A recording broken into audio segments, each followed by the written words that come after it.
Welcome to Inner Light. My name is Angela, and in this video here, we're going to explore how resting in peace and inner stillness can be one of the most powerful spiritual practices that you can engage on a daily basis.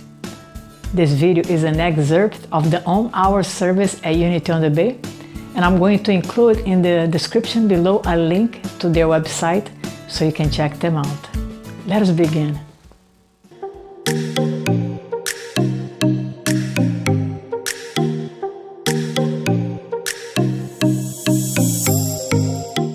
The topic of tonight's talk is resting in peace.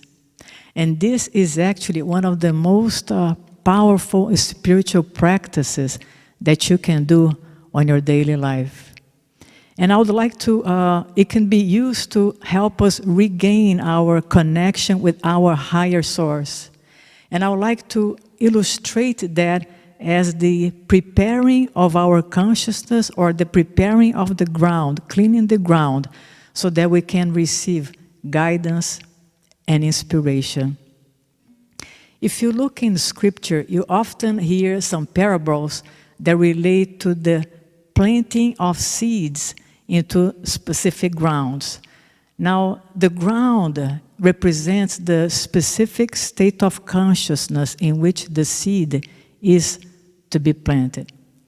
So, for example, rocky ground, which is not a very good ground to plant seeds, represents the mind that is extremely busy with thoughts, always thinking about the future, thinking about the past, thinking about the problems, thinking about trivial things. So this represents as a rocky ground. And so the practice of inner stillness and resting in peace could be likened to just clearing up the debris and softening the earth, softening the ground, so that is much more appropriate to be able to receive the seeds of guidance, and seeds of inspiration. It's interesting that when you take a look at the life of Charles Fillmore, the co-founder here at Unity on the Bay, and also some other spiritual pioneers such as Joe Goldsmith, there was a time in their spiritual evolution that they decided that they were going to make a commitment to every day to make sure that they spend time in inner stillness, inner peace, and silence through the practice of meditation. In the case of Charles Fillmore, he was very business-like oriented, so he made a commitment that every day in a specific time, at the same time, he would just sit in silence in the chair. And actually, nothing really happened for quite some time, but he decided that he was going to continue with this practice anyway. And eventually, several months later, he began to receive guidance through his dreams, directing him into how to conduct his ministry. And he ended up having a very successful ministry.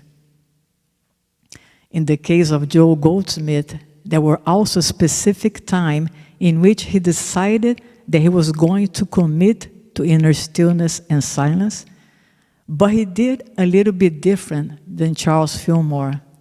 He decided that he was going to spend several times a day this very short 2 to 3 minute meditation. And he did that week after week, month after month. And so after about 8 or 9 months, he began to receive nudgings of the Spirit as to how to conduct his ministry. And he ended up having a very successful worldwide ministry. For me, I love, like in the morning, when I'm reading spiritual literature, to read for about 10 minutes and then to take this 2 to 3 minute pause in which I go very deep into just inner silence and inner peace. And then I go back and I read again once the mind begins to become active, and then I go into silence again. And I do that on and off for maybe an hour or so. And I've noticed that for myself, when I combine the reading, which is the equivalent of planting seeds, to this inner stillness and silence, not only I am able to absorb more of the reading that I am doing, but also it helps me to develop the skill to go very deep within myself and for 1, 2, or 3 minutes to become extremely, extremely quiet. Another practice that I have included in my routine that I find it to be really helpful and I wanted to share with you is that we all have some very ordinary activities that we do every day, like taking a shower, driving to work, doing the dishes, cleaning the house, doing laundry. And instead of just doing them like we regularly do, we can begin to look at them as opportunities to do a spiritual practice, which means just to be fully present in the activity and allowing deep within ourselves to experience some inner stillness and inner peace. So the important point that I would like to make it here is that once you begin to see the practice of clearing the debris from your consciousness, of preparing the ground as something of value, that in and of itself will allow you to begin to become committed to include this in your daily life. One of the differences between those great spiritual pioneers that I just mentioned from the majority of people, it is that they have recognized the value of such a practice and they decided to become determined to do that on a regular basis. Once you begin to reestablish the link between you and your higher self, what happens is, instead of pushing your way forward to have a successful life, all of a sudden you will have the experience of something drawing you in to a successful life. So your life is not as much as a struggle, but you are pulling in to become successful.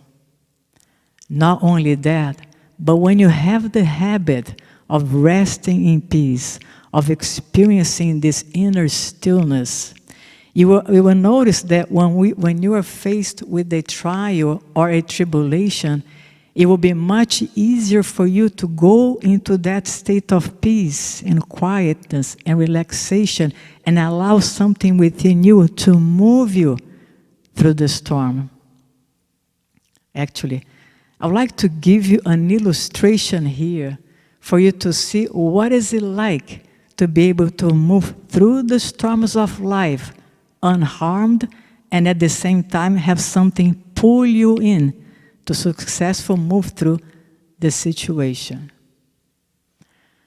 When you are in an automatic car wash and you park right in front of that tunnel, you are asked to put your car into neutral. And you're going to allow something underneath the car to start taking the car into that tunnel at the right speed and pausing at the right time. In other words, you don't have to do it, something else is doing it for you.